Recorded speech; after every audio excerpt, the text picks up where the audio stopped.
Hello again. I wanted to.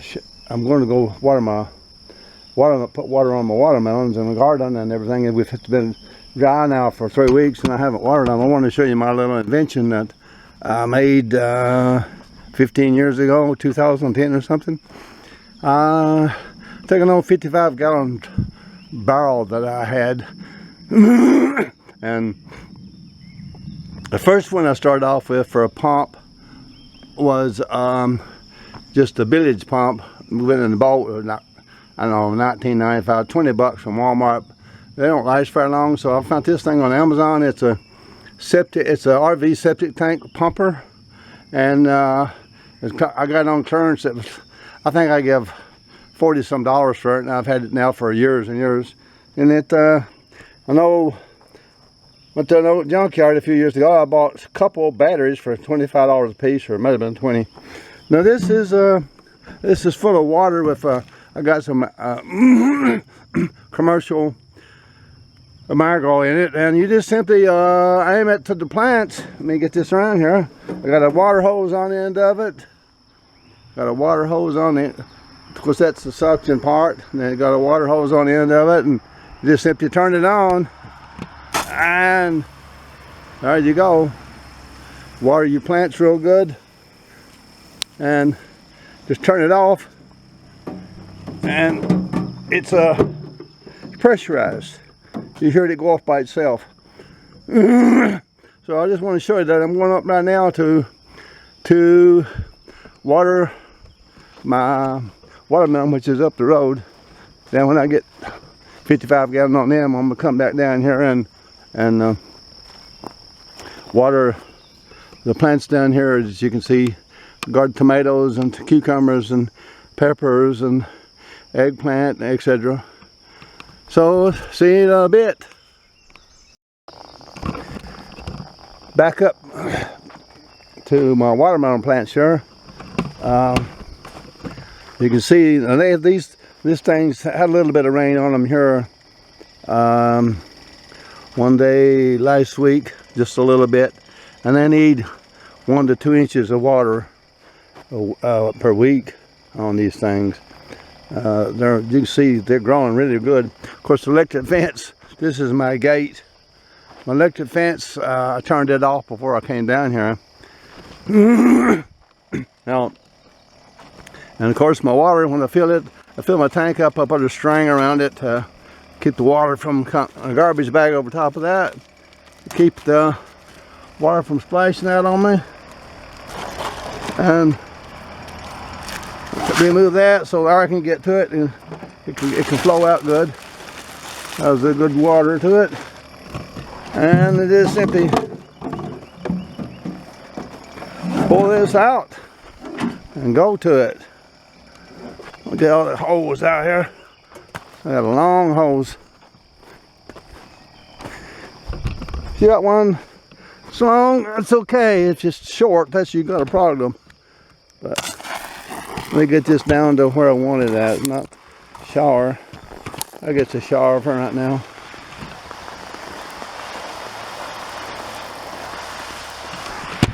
Oh, a bug bit me on top of the head. Well, this weed barrier will let water go through it. So I water the whole thing. I water the whole plant. The soil, the plant, everything. Oh, another bug's biting me. So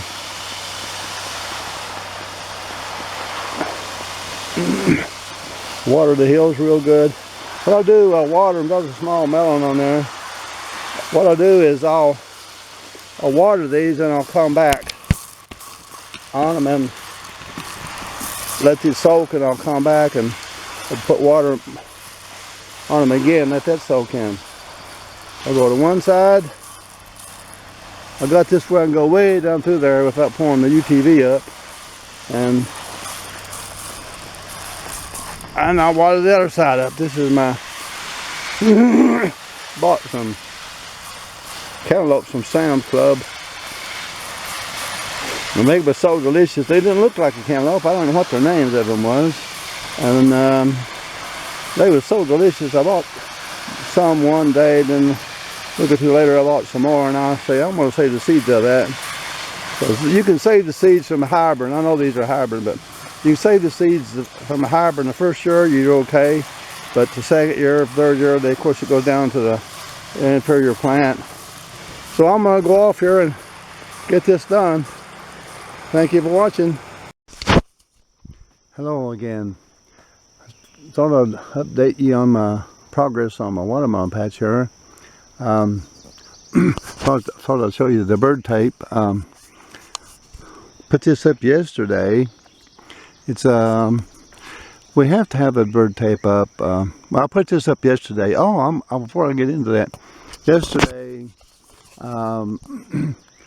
was the 19th Father's Day, and wonderful service, just a wonderful service. And our pastor Gary Bellamy, he's just like, you just tell he's called by God to preach. Yesterday was just a joyful time. Had a young lady come up and to the altar call and give her heart to Jesus, and now she's on the way to heaven. Hallelujah! It's just awesome message. We just got an awesome God. He's just so wonderful. Anyway, I come up. I should have show you the tape, the bird tape. You can see the watermelons. I'll come a little closer here. I didn't have the I didn't turn my electric fence. Sure is.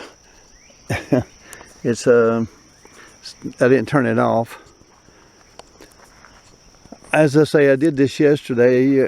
These are the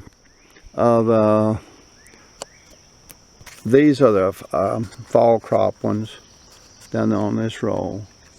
And as I say, there'll be, I got a couple that's going to come in early by July the 15th. A couple hills that's going to come in early. I got one cetus and probably about 6 hills of these 25 here. It's going to be in early. The rest of them's going to be in late fall, September and probably October. And on the other side, row over there is all these are early crop. This whole row right here is 31 hills in this row, and they're all early. They'll be in about, we'll be eating watermelons by, we should be eating watermelons by July the 15th. Today is the 20th, yeah. And there's lots of watermelons already out there. Okay, back to the bird tape. If you don't use, I mean, this is a lot. It's a lot of work. You gotta plow this and dist it. Plow this, dist it. Put your weed barrier down. The weed barrier is 12.5 foot wide by 100 foot long. Start your plants early in April. I started mine April 15th.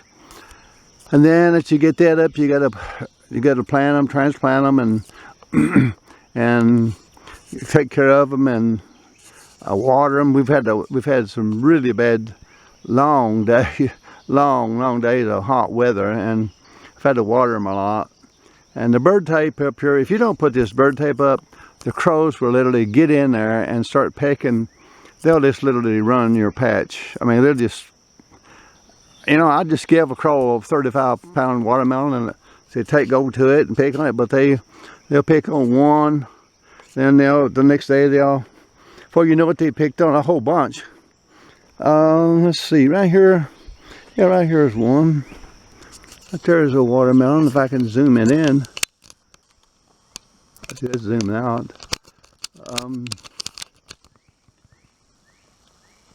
Right there is one. I think that's a Crimson Sweets, and right here is one. Right here's two more right here. These are the TR11s. If I can zoom in, see, there's one right there, and there's one right there. I know, almost about 3/4 size of. I don't know. They're not very big. They'll be huge here in a week, though. Once they get that size. And I've got them, they're all down through here. I mean, when I was putting this bird tape up or going across back and forth, I could just see, oh, I guess probably hundreds of them. I don't know how many. To be truthful, I didn't count them. I really wasn't looking for them. I was just putting. It was about the size of your fingernail or something like that. All down through there, they're just everywhere. And the watermelons are doing really good. God has really, He's really blessed me. So the bird tape up, you got. I remember the governor of New York said something about planting corn. You just take a corn seed, stick it in the ground, and up pops the corn. You know, you just don't take a watermelon seed, stick it in the ground, and up pops a 30-pound watermelon. The next few days, there's a lot of work goes in this. You got electric fence. Here in Kentucky, eastern Kentucky, watermelons are extra sweet for. I'm told it's because of something in our soil here. I don't know that. I've heard that. They are really extra sweet here in Kentucky, eastern Kentucky, and these mountains here, they're real sweet. Let me see if I can find any, without jarring the camera so much, find any down through here that I can zoom in on without getting across the fence. Most of the first ones comes on is usually inside the hills, and then later on as they come out to bloom, you can see the blooms there on all of them. There's a small one right there, the small one where you can see it or not. Oh yeah, they're in there. They're in there. Here's another one, a little small one, and here's one about the size that was down there. I'll see if I can zoom in on it.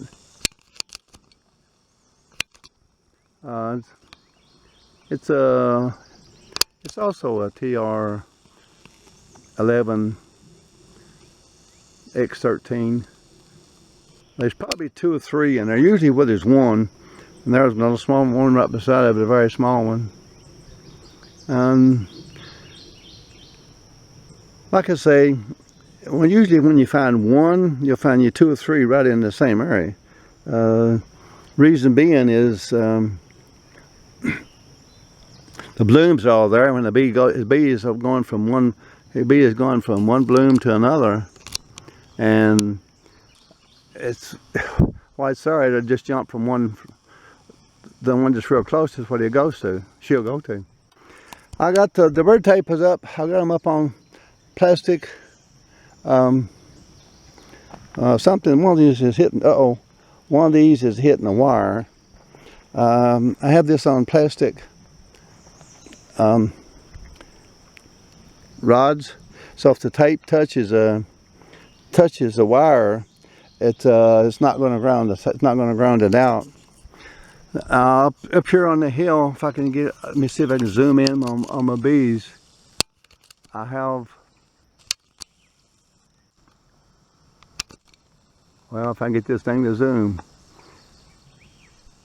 Those two bees, those 2 hives I made in March.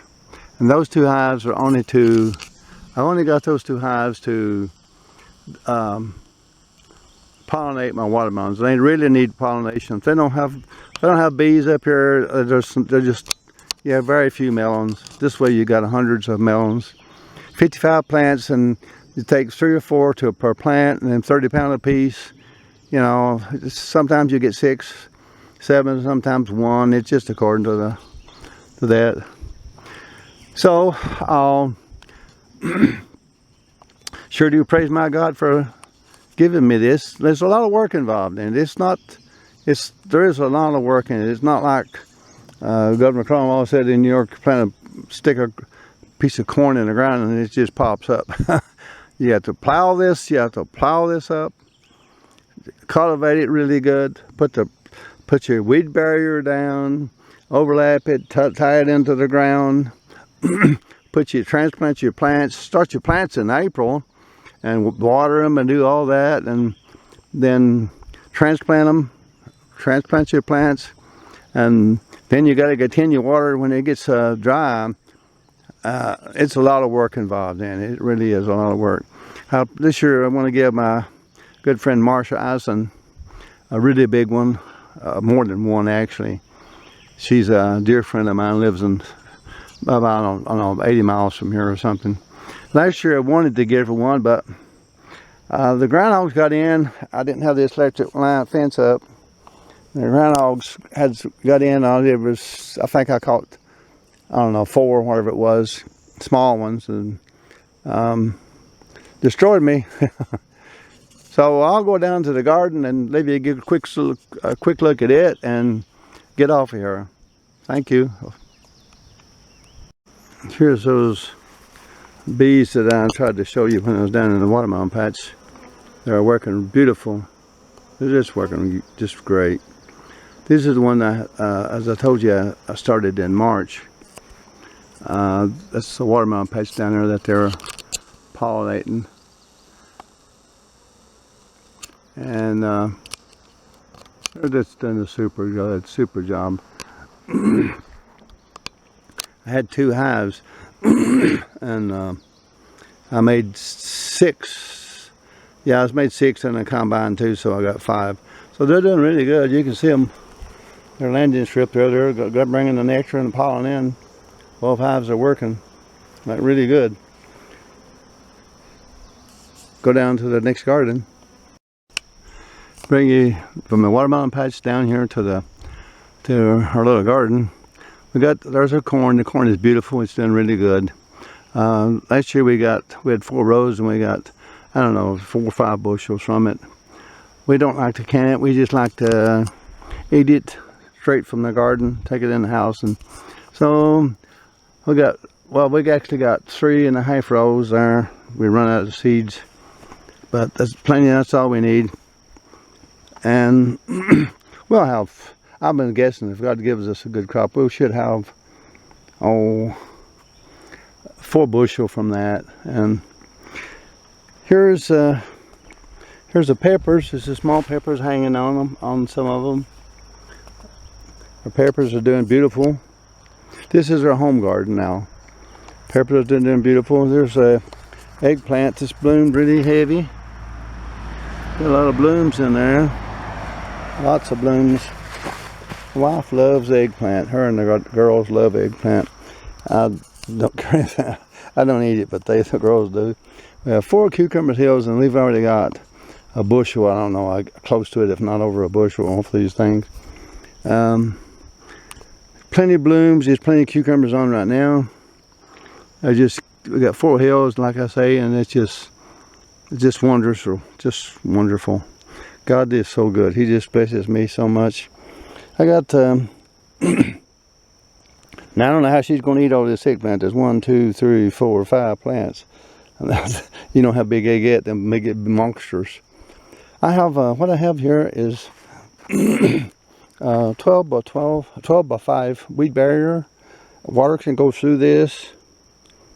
Water can go through it, but the weeds can't come up.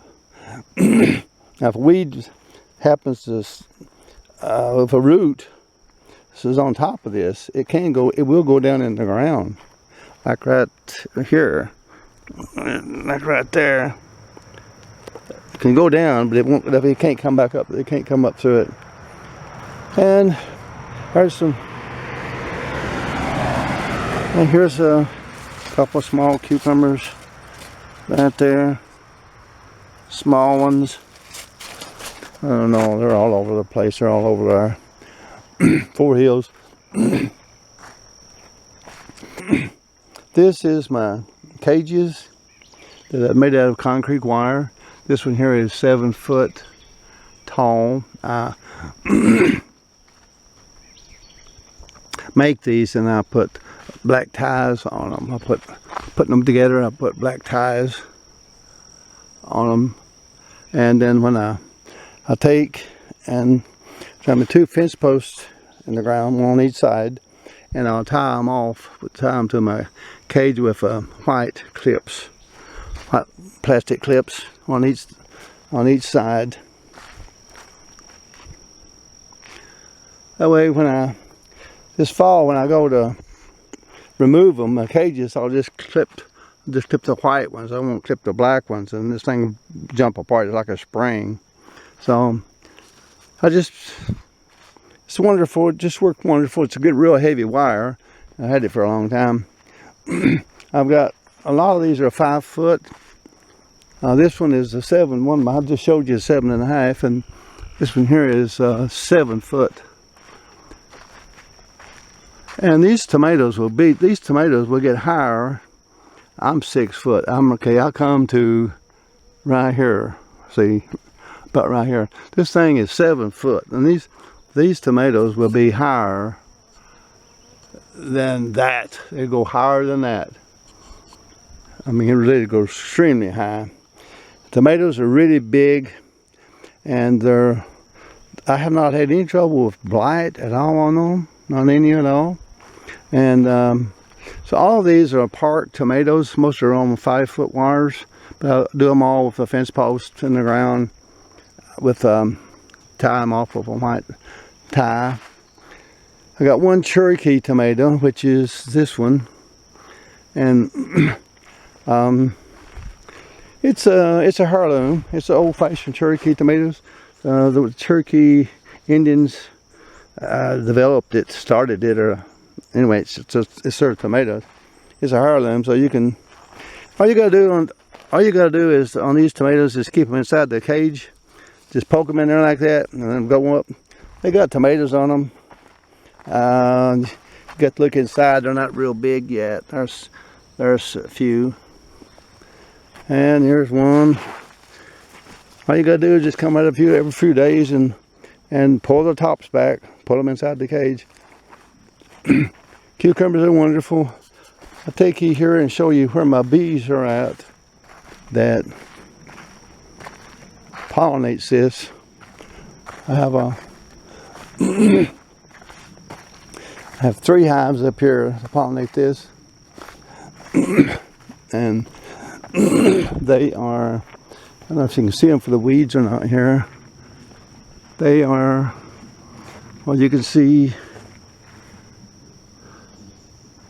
2. Oh, my son-in-law, he made him a little some steps to his. I think it's sort of cute.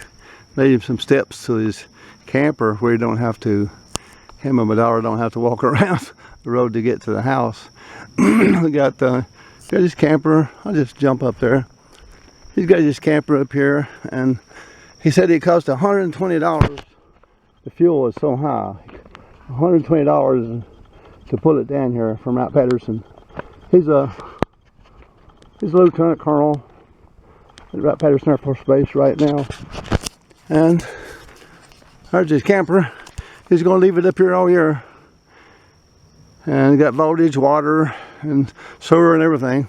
There's 2 hives that's pollinating my garden. There's 1, 2, and over there is a 3rd one. That's what I use to pollinate my garden with. And my son-in-law, I mean, this is the ideal place for his camper. I fix him up, he brings it down often. I fix him up a camper's post, electricity, and he's got his own breaker and everything in there. I like his little step things here. He made him a little banister here.